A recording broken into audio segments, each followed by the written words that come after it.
I think we should start now, Siddharth. We have about 100 students with us. Yes, ma'am, we can start. We are live also, and we had started the recording. So let's start. Okay.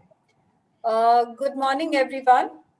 All of us do know that, communication is very important. Apart from the message that we are trying to convey, also the tone in which we talk.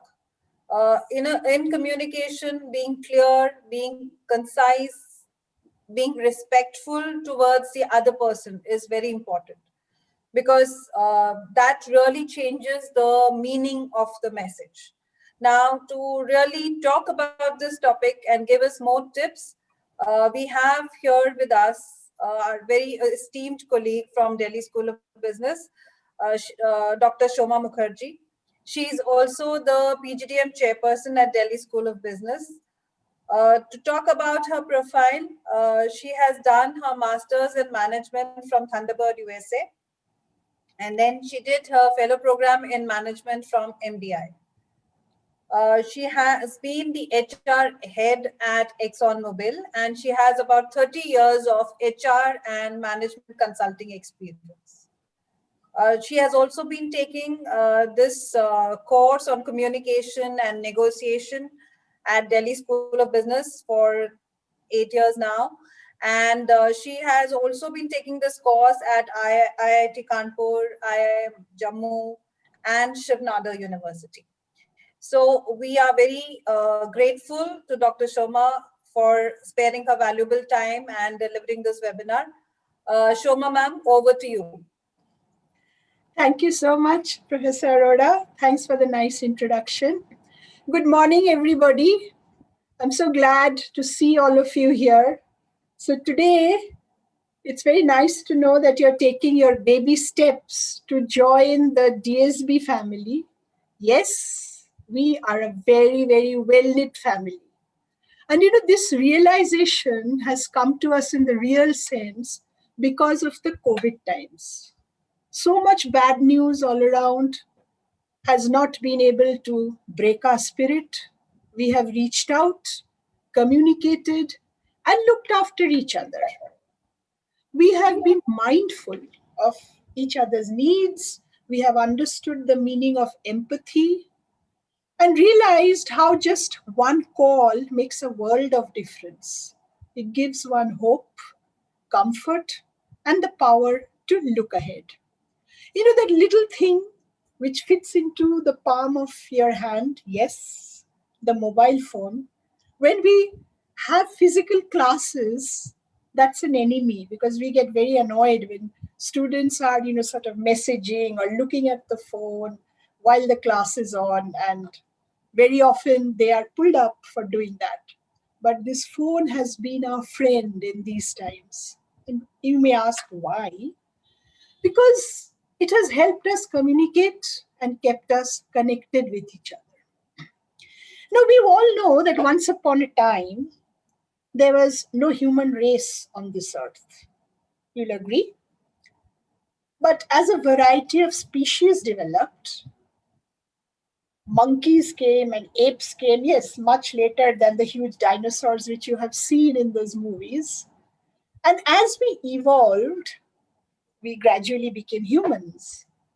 So those millions and billions of years ago, how did we understand each other? How did we communicate? Perhaps through signs and symbols, sound of drums, smoke signals, rock carvings.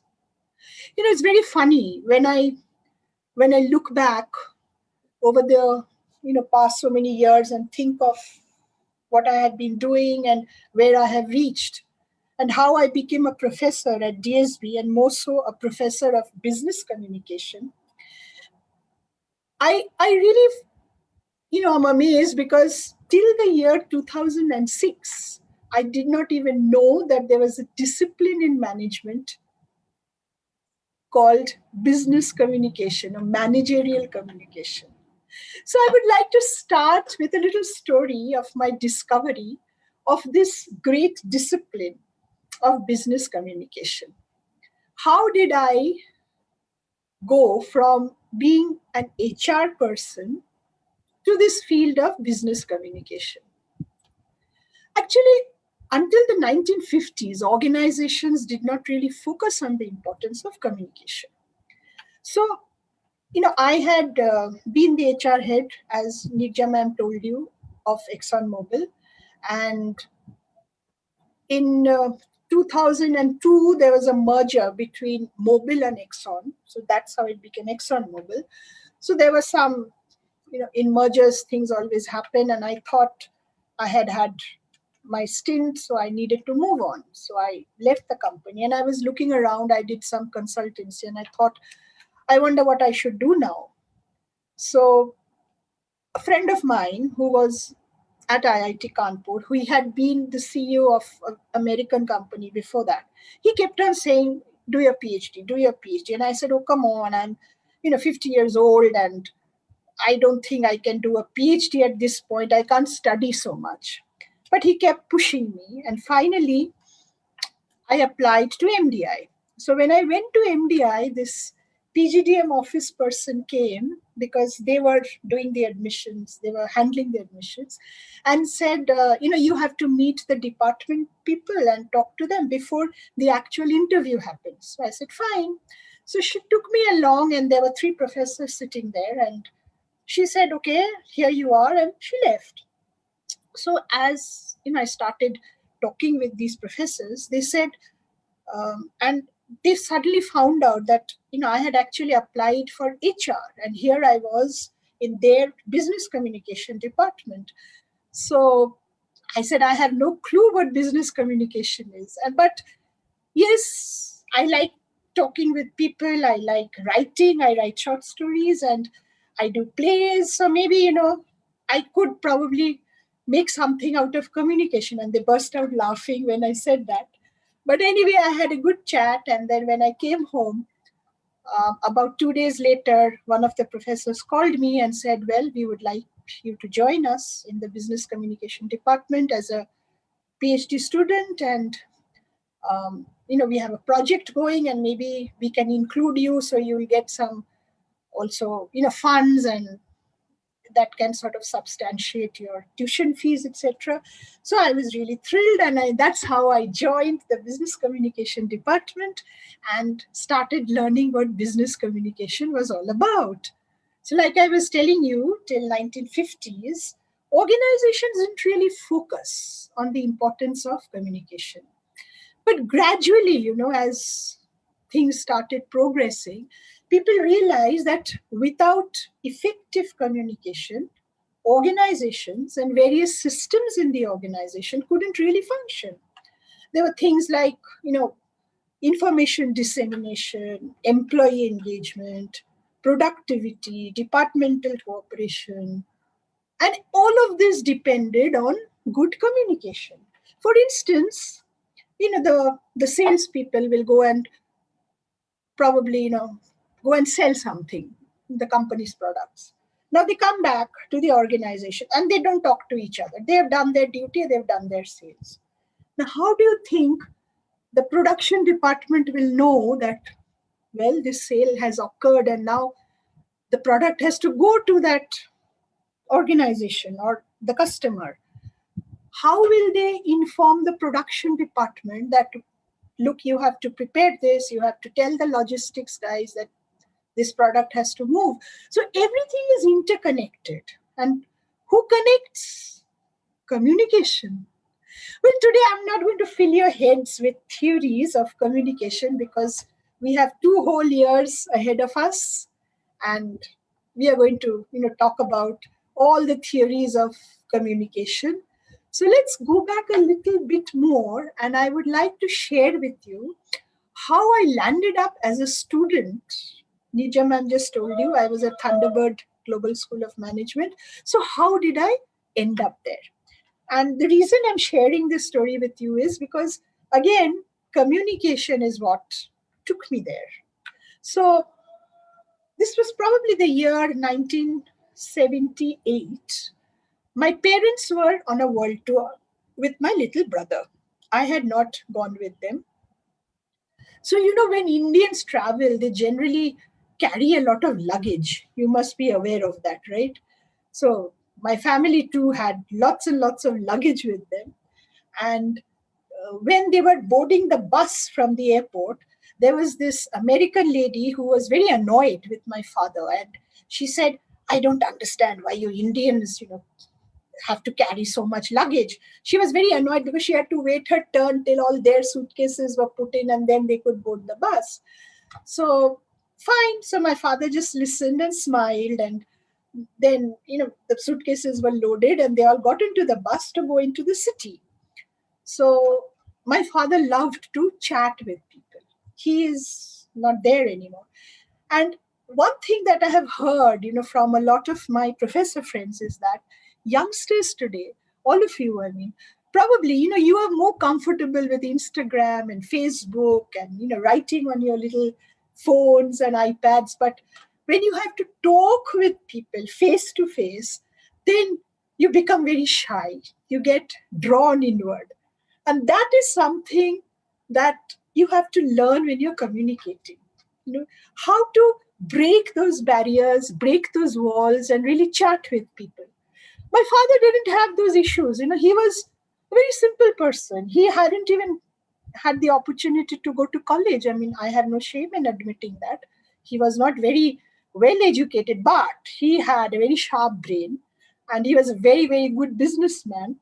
So he was on this world tour, and when these two American ladies had kind of made frowned and shouted and said a lot of things, he just went and sat next to this big person.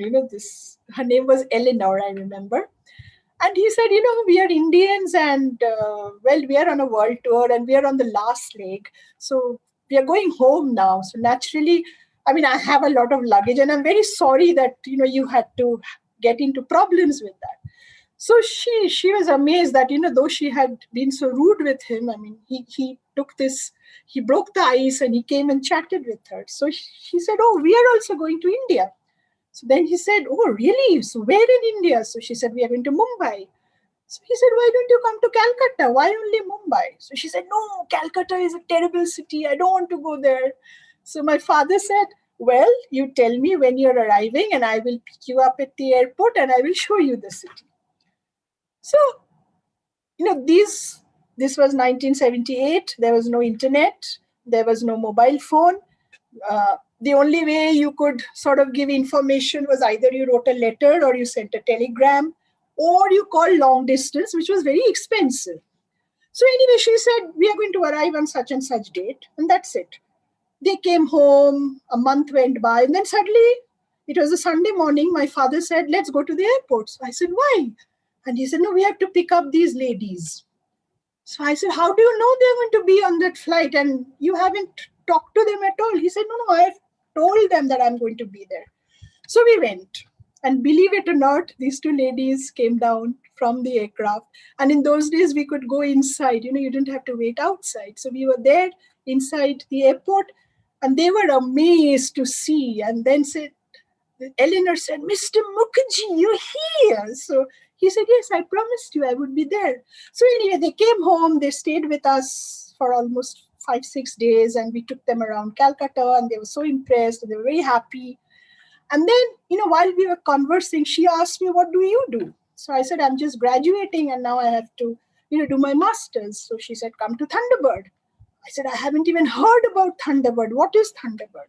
So she said, well, that's one of the leading international business schools. They have such a good program and I'm sure you will enjoy. And I live in Phoenix, so it would be very nice. So I said, okay. So she went back and sent me all the information, not on the net or anything, just like that. And I applied and I was accepted. And that's how I landed up in Thunderbird.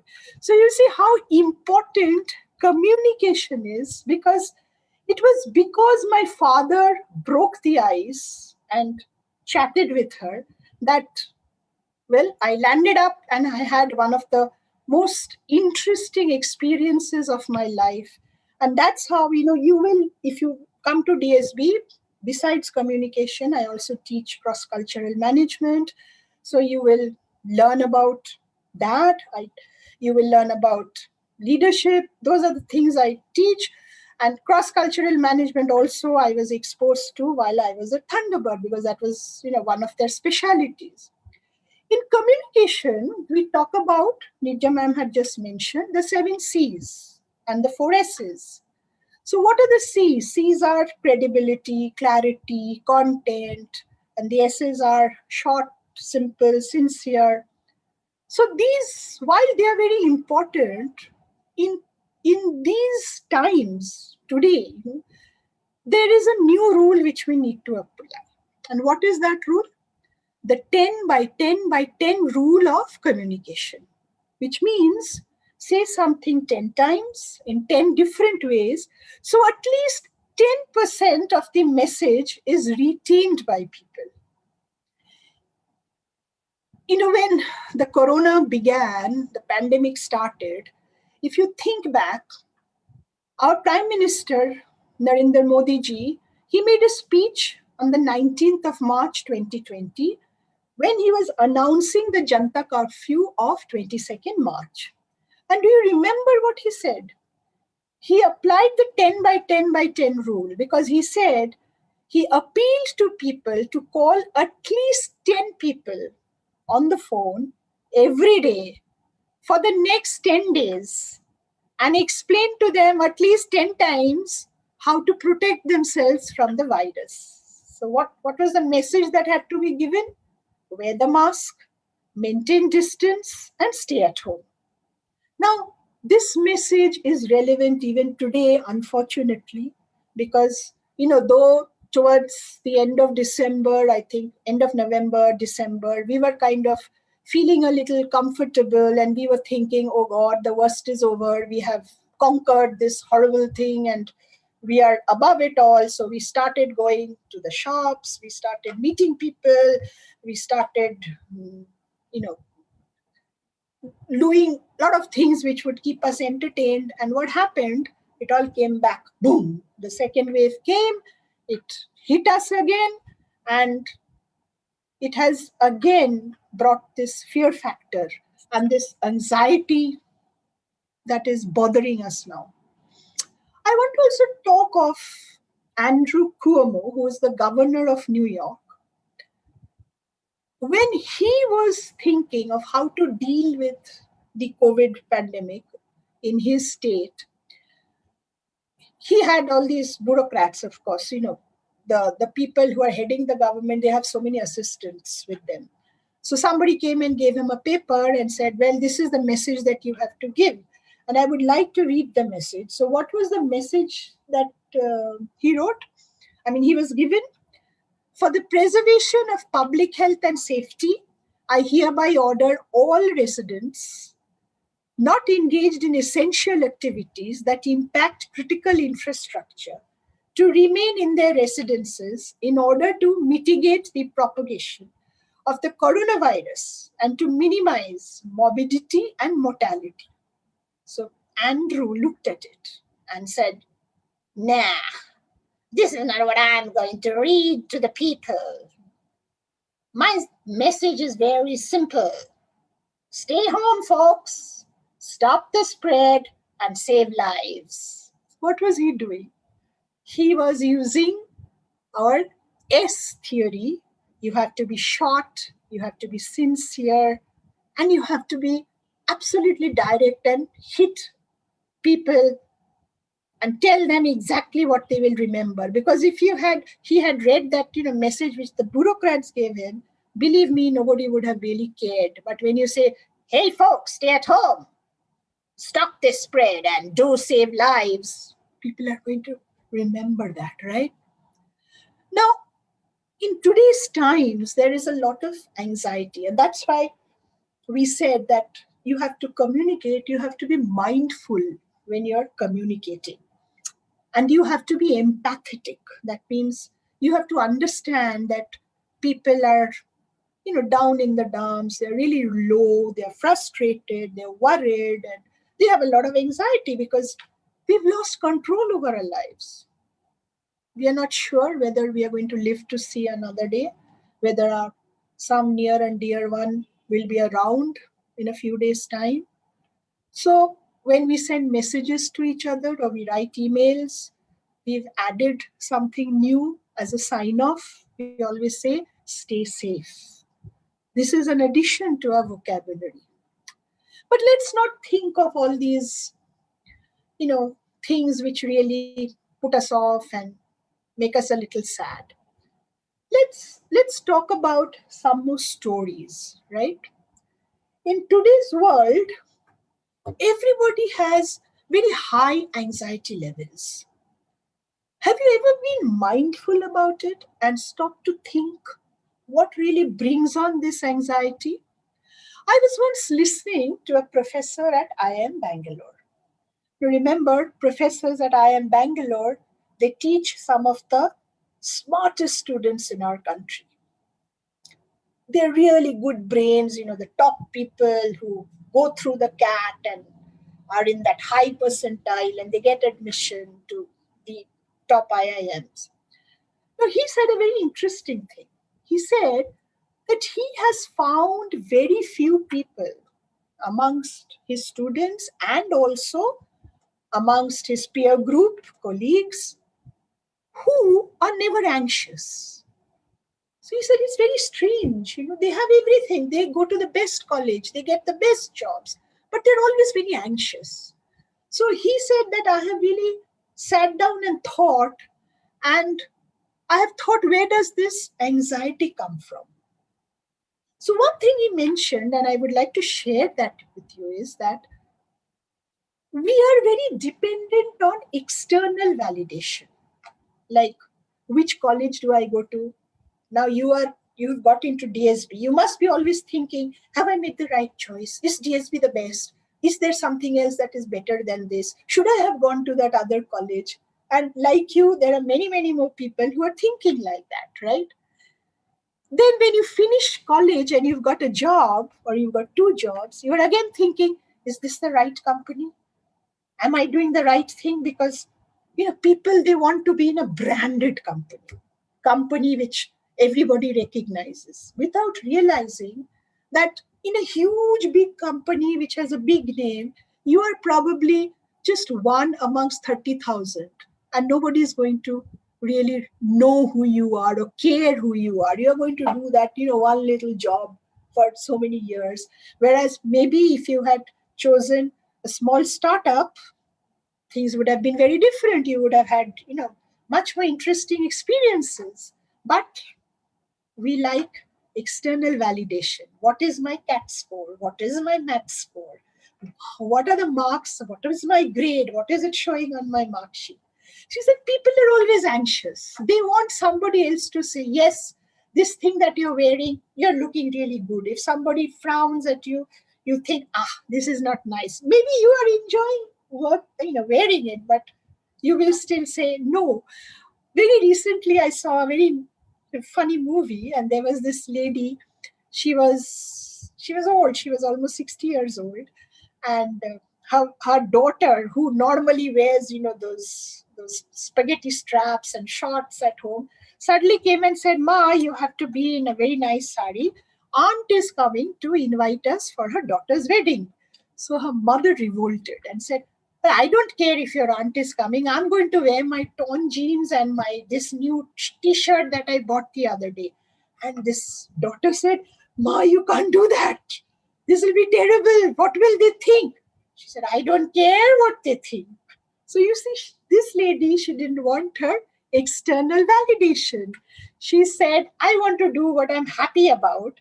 And she wore her torn jeans and the t-shirt, and she sat and she chatted and made everybody laugh, and nobody really cared. So why are we so anxious about external validation? Then what is the second thing that makes us anxious? We are very dependent on comparisons. So if you're living in a complex, you will see there are people who come together and they will say that, we are from the villa club.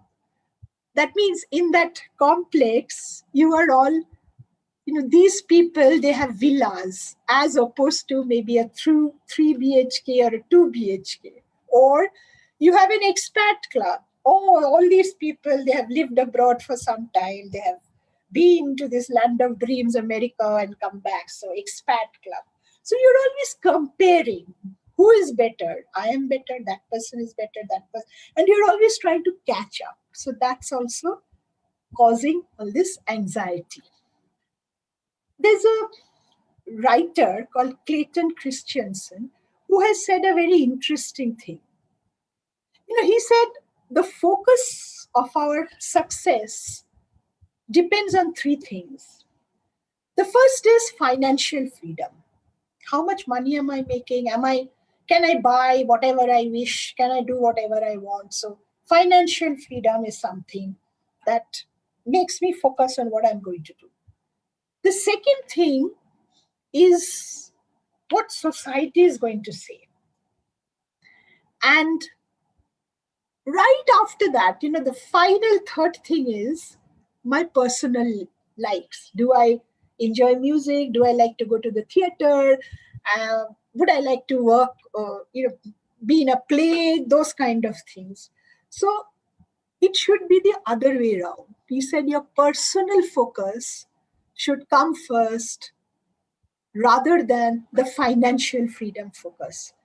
And then probably your anxiety levels will be lower.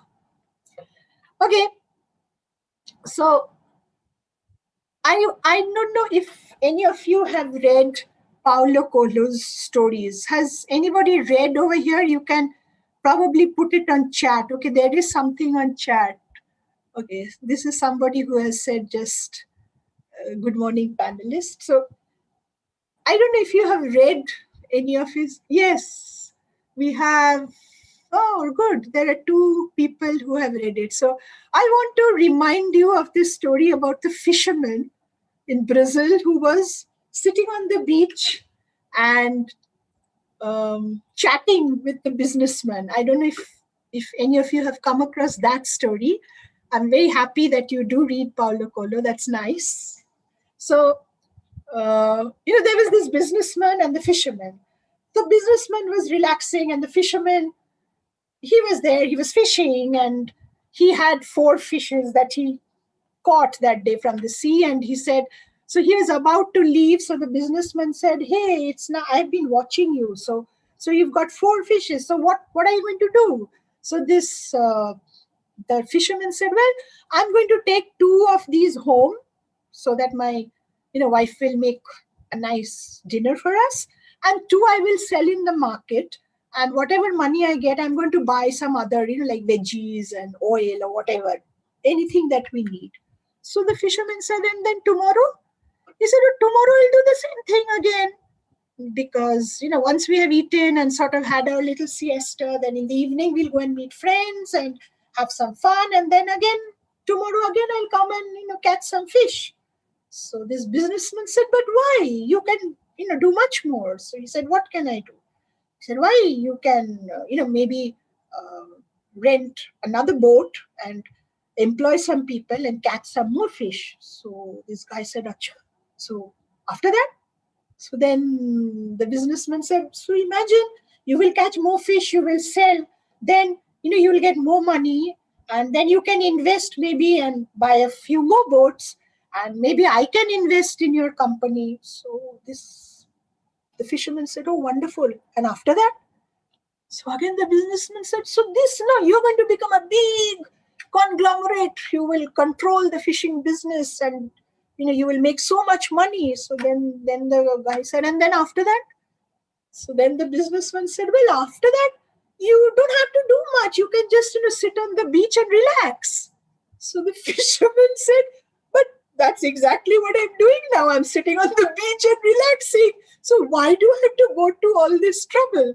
You see, now that's the story of our life. We are always running behind things and wanting to do so many things and achieve so many things without thinking, what is the end result of it all? What is the end game? What are we going to really achieve?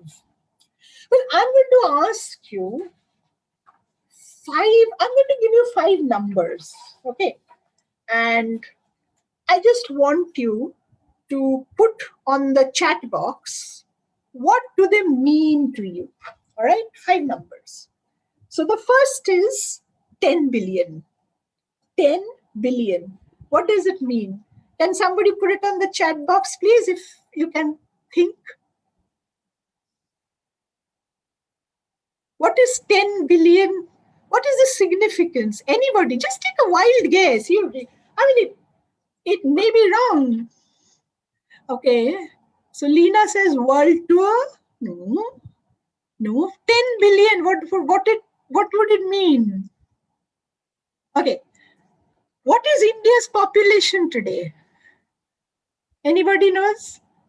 Uh, 10 billion seconds to 3.4 years, Yes. retired. Yeah, There is one very interesting answer, Yeah. Shoma. There's one person who's saying 10 billion means retire. No, You I will know, but okay, the retire will come a little later. 10 billion is the population of the world, which will come about by 2050. That's what we are going to be. So many people. Okay. So be aware. Big time change coming. All kinds of changes. All right. Let's think of another number. 100. 100. Any thoughts? Anybody? Wild guesses. Come on. Let's think. Century, yes, 100 is a century, but a new century, cent percent, perfection. Okay. 100 is going to be life expectancy of people in very short years. You're going to live for 100 years, and that's not going to be very, very novel anymore. Now if somebody reaches 100, we say, wow, clap, clap, clap, and we have when you come and join DSB, I'm going to read a Jeffrey Archer story to you about 100 years, achieving 100 years. I'll tell you that story, but not today because we don't have so much time. But 100 people are really going to have their life expectancy is going to go up to 100. Okay. Let's think of another number, 70, 70. Any thoughts? Okay, Keshav said people of Tibet. Yes, Keshav, you are being right about 100. Let's talk about 70, 70. Anything? Anybody? No? Oh, come on, don't go to sleep. Tell me. Okay, current age to retire. Joy says age to retire. Okay, actually, 70, research is saying that people are going to work for 70 years after they have finished graduation. Not necessarily in the same career or in the same company, but they will keep on working. Like, say, Bill Gates, what did he do? He gave up his company and now he's working in another field, right? He's changing lives of people. Look at Warren Buffett. Has he stopped working? No. So what research is saying is that people will not be in the same career, but they will keep on working. I mean, look at me. I have already spent 40 years. After I graduated, I'm still working. So maybe I will go for another 10 years or so. I don't know. But you guys will probably go up to, because if you're going to live to 100, you might be working for 70 years more after you graduate. Okay, 2 more numbers and then we will change course. So number 5. What is number 5? Any thoughts? Anybody? Keshav had said, okay, Keshav I saw. Okay, what is number 5? All right, this is very interesting. What research is again saying is that people, 5 make a fist. Thank you, that's a nice answer, but no. 5 is the number of times people will change careers. And don't get surprised. I mean, you are not going to be a corporate executive for the entire life. Okay. Look at me. I've already had 3 career changes. I was a businessman's daughter, so I got into that business later. Then I got out of that. I worked as HR head at ExxonMobil, and now I'm a professor. This is my 3rd career path. So many people in the world. Look at the cricketers. What do? They are first cricketers. Let's take an example of Dhoni. He was working in the railways. Then he became a cricketer. And now what is he doing? He's doing so many ads and he's selling so many things, right? And maybe he's going to go into something else. He might go into philanthropy or administration, like Saurav Ganguly has gone, become head of BCCI. So people are saying that, yes, also to want to serve in army. Very good. Keshav says he wants to serve in army. Yes, okay, maybe you can serve in the army and then come out and do something else. Fine. And the last thing, and this is the most interesting thing, is number 3. Any thoughts? What is number 3? I'll give you a hint. This is related to something with C again. Communication is C, and number 3 is also C. Any thoughts? Guess, guys. Come on, let's have fun. Okay, visit 3 countries. That's nothing great. Come on, 165 countries in the world. I'm sure you will visit 3. You must have already visited 3. What is that? What is that C that we are talking about? It's not only countries, guys. You are going to probably, visit 3 planets. There is going to be colonization. It's coming. Mars, Moon, and of course our Earth. So that is what research is saying. So did you find that interesting? Okay. So taking from that C of colonization, let me talk of 6 C's, which will help you to overcome the anxiety and remain a little content in this life of ours where we need to be very mindful, very empathic. So what all do we need to do? And here I'm going to bring in some references to films, okay? Because, good films, they all teach us a lot, okay? So let's take the first reference. I know you are all very young and many of you have not seen this great movie called Anand. My colleagues have all seen it, I'm sure. So has anybody ever had the chance to see Anand? It had Rajesh Khanna as the hero. Yes, 1+ has raised the hand. Yes. So, okay, let's hear what this person is telling me. Okay, yes, ma'am. Oh, wow, I've got 1, 2, 3, 4 people say. 4, 5. Yes, Anand. Good. So you've seen Anand and the rest of you can catch up. So Anand, Rajesh Khanna was the hero and Amitabh Bachchan was the side hero. He was not the main person, but he did a wonderful role. It was very interesting. Now, why am I talking about Anand? Because I want to talk about communication. What did people who have seen Anand will remember? What did Rajesh Khanna go and do? He used to walk on the road and any stranger he came across, he used to give a pat on the back and say, hey, we met there, you remember? Hey, and he used to make up a name. And that person used to say, get very annoyed and say, I am not so-and-so. Why are you, telling me this? And there was this smiling Rajesh Khanna who used to say, so what, brother? Who cares what your name was? Now we have contacted each other. Let's become friends. And that's how, he came from Calcutta to Mumbai. He was a cancer patient who was in the last leg of his life. But he lived it to the full. And how did he live it? He was always breaking barriers through his communication. He was going and making new friends. And that is something that you really need to learn in today's world. We are very often, you will see, we sit at the airport and we hardly, we will sit and read a book or, we will keep on looking at our watch or at the chart where, it's going to show when we are going to leave. But we will not go and start chatting with people because we are all very scared. What will the person say?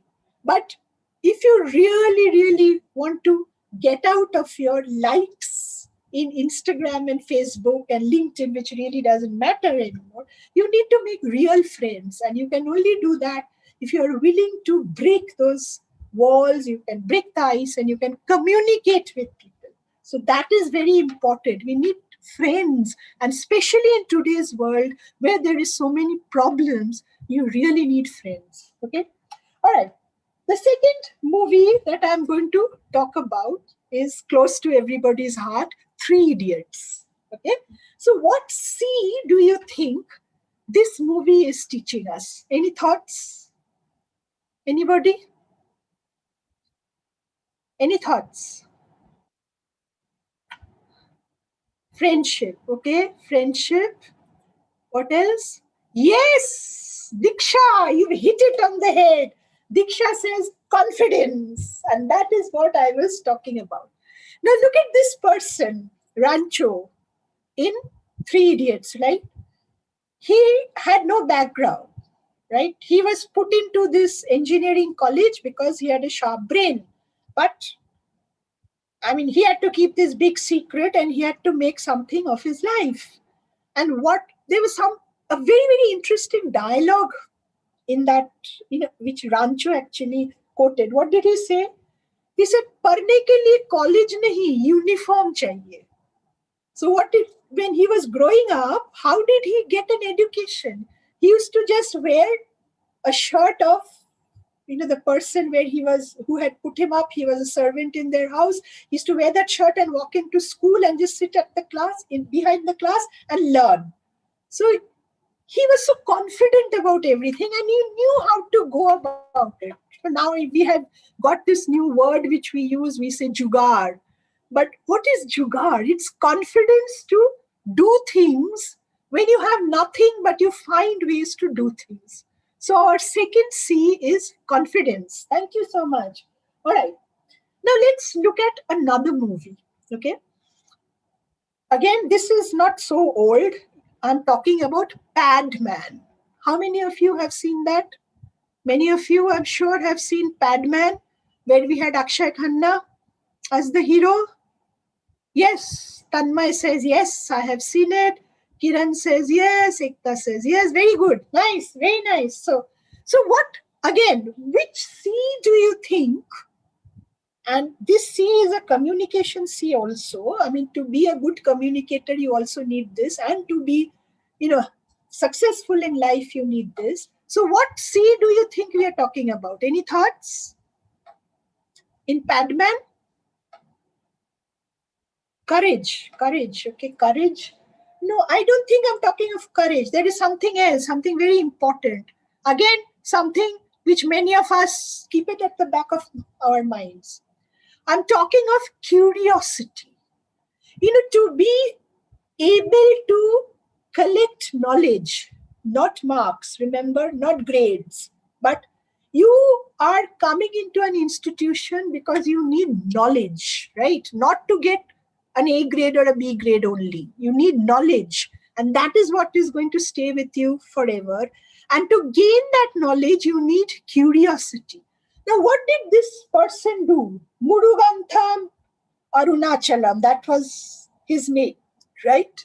So he was curious. He wanted to know what was there so great that sanitary napkins were made only by two companies in the world, right? Procter and Gamble was one of the people, and what was so great? So he took this apart and he found that there was some cloth and cotton and things which were very nicely designed and put together. So he said, what is so great that we can't do it? And from nothing, I mean, he was able to create machines, he was able to produce, and he was able to motivate so many women to actually use it. First, though his wife left him, he did not give up. The only thing that was driving him was his curiosity to find out why he couldn't do it. So that is another C that we have to keep in mind. Okay. The other C, again, in today's world, which has helped us somehow to fight with this horrible pandemic, I'm going to talk to you about another movie, two movies actually. One is Apollo 13, and the other one is Apollo 13 had Tom Hanks, I think, as the hero, and The Martian. The Martian had Matt Damon. Now, why do you think I'm talking of these movies? I don't know if any of you have seen Apollo 13. If you haven't, then please do see it. These are things which you can learn from. So in Apollo 13, what happened is there were these three astronauts who were in space, and suddenly when they were trying to come back, they found that their oxygen was coming down and carbon dioxide was going up, and they just didn't know what to do about it. So, I mean, obviously, and there was hardly any time, but they got in touch with the Houston Control Center and also NASA in Florida. And then everybody worked together. And what did they do? They were able to, yes, Kiran, sorry, I didn't see this. Leena and Kiran have written it. Creativity, very good, very good. So creativity is what made them solve that problem and come out. And if you have noted, in our world today, last year when we never had any vaccine, we didn't have a mask, we didn't have PPEs, and everybody came together. In India also, all these companies came together and they put things together, and then suddenly, we have all the PPE kits, we have the masks, we have the vaccine, and we are fighting and we are going to win the war. So creativity is the other thing that is making us go places, right? Okay, two more C's and then we are done. So what is okay, there's another interesting movie. Again, I'm sure many of you have seen it, Finding Nemo. You've seen it, Finding Nemo? Yes, ma'am, says Hardika. Good. So in Finding Nemo, you have this character called Merlin who's looking for Nemo, who's the son, and what happens? Who is there after Merlin who enters the scene? It's a person called Dory, right? After Dory, you have the sharks, then you have the sardines, then you have the turtles, the blue whale, the seagull, everybody gradually making their entry, and finally they are able to find Nemo. So what is the lesson that we have to learn? Connect, yes, connect, or the other word will say collaboration. And that is something that is extremely important in our lives today in communication. You have to have teamwork, so you have to have collaboration, and you have to know how to work. Yes, connect, networking, collaboration. Very good. Thank you so much. I'm so happy that you're coming up with all these words. So we need collaboration. And finally, I am again going to talk to you about another movie which all of you again must have seen, called Tamasha, which had Ranbir Kapoor, right? And what was this character? Yes, Parul says, yay! So Parul, that's very close to your heart, right? Thank you so much. Okay, so Tamasha actually is about this person who works in a bank and he wants to do plays. Something like I enjoy doing. I love doing plays. I love going for my music lessons. I love keeping in touch with all kinds of other things, going and seeing plays, dance performances, etc. So what happens is when we are very, very focused on career, we forget our other competencies. But what you need to do is you need to build on your competence in other fields, because research says that music is really something which helps you to relax, to learn more, to exercise your brain, to relax your brain, and probably you'll become a better student if you have something else. Okay, all right, good. So we have, what are the 6 C's that we talked about? Anybody? Okay, now I will allow somebody, please, Siddharth, can you let them raise their hands? We are almost nearing the end. So can I have, somebody just answered this. It will be nice to hear a voice. Can you give rights to somebody who can just give me the 6 C's quickly? Okay, somebody has written here. Okay, confidence, connect. Okay, let me just remind you quickly. Okay, what are the 6 C's we talked about? Communication, confidence, curiosity, creativity, collaboration, and finally competence. All right. Okay. So just before we end, we are almost at the end now. Let's get back to our communication in today's world, especially. Let's take a simple sentence. What are you doing? What are you doing? Right? So Nidja ma'am told you that communication depends on the tone. Yes, very, very important. If you tell somebody, what are you doing? As opposed to, what are you doing? Or, what are you doing? What happens? You have different emotions coming, isn't it? Right? And imagine if you have written to somebody on an email and said, what are you doing?